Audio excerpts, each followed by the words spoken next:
Hi, I'm Simon with AppliancePartsPros.com. Today we're going to show you how to repair your appliance. Are you ready?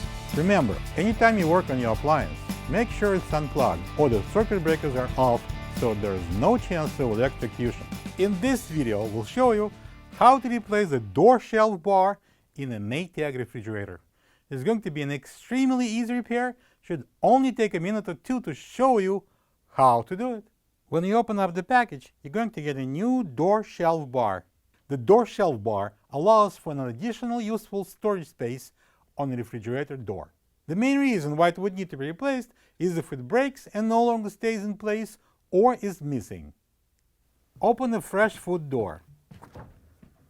The door shelf bar is located at the bottom of the door. To remove the old bar, simply pull on the side locking tabs and then take it out. This is the old door shelf bar next to the new one.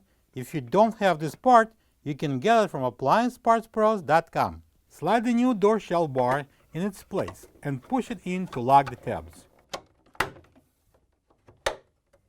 You can close the door and plug the fridge in. Thank you for being a part of another successful repair brought to you by AppliancePartsPros.com. For any of your future appliance repair projects, please check out our other repair videos available on our site, on Facebook, and on YouTube.